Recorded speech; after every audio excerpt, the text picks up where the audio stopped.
Okay, this is from Mr. Ron Gregory from 109 Elderberry Alley.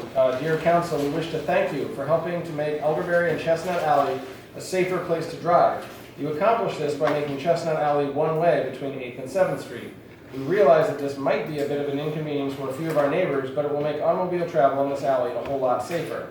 There has been a number of accidents on this alley because of the blind spot at the corner of Elderberry and Chestnut, even after the stop signs were erected. I've enclosed a picture of the last accident. Thankfully, the lady that is pinned in the car next to the telephone pole only had minor injuries. Again, thank you for your help. So, he makes a good point. And then we have a sed contra on the exact same issue from a business owner, from James and Susan Lighty. Dear council members, my wife Susan and I own the property at 402 West Hartford in the borough and lease it to Joybeck Custom Builders. Your recent change of Chestnut to one-way has had a very negative impact to our operations, and we want it changed back to its former two-way configuration as soon as possible.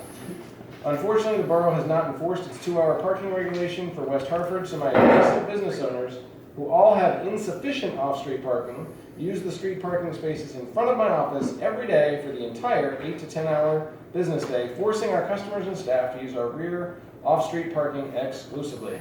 Now, the new one-way operation of Chestnut Alley is very confusing for them and limits their access to the rear of our property and our off-street parking. The new one-way alley now makes our local truck deliveries very difficult and in some cases impossible. It's also forcing our company and its customers to leave our office using the dangerous intersection of Chestnut and 7th. They're running out of time, so I'm going to move on. Our suggestion is to return Chestnut to its original two-way configuration, make the intersection of Chestnut and Elderberry into a four-way stop with double stop signs facing in all 4 directions, and mark the pavement with a bold white line and stop written on all 4 intersecting paved alley sections.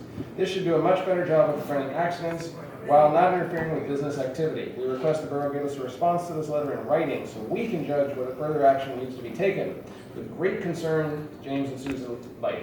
Okay, they make a good point, and because we got letters on both sides, this looked like something that I should look at personally. So today I went down, talked to the business owner at the intersection of 7th and Chestnut, drove the intersection myself, and I have to say the problem is something that we have throughout the borough. We have intersections of alleys where there's not much sight distance. So hopefully automobile drivers will recognize that and do what I do, and I know Bo does, and many others. You drive about 2 miles an hour on the alleys if you want to survive. Okay, it's very hard. And unfortunately what happens is some people choose to drive faster.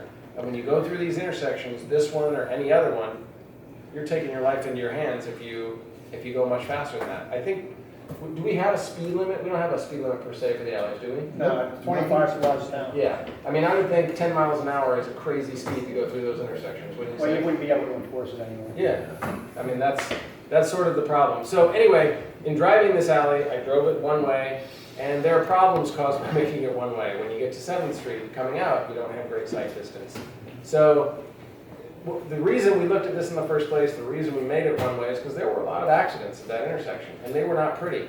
And it's in a residential area, and there are houses right there. These cars were real feet away from crashing into somebody's house as well. So I think making it one way has at least improved the intersection where we had the accidents. Have other problems arisen? Absolutely, and I talked to the business owner about that.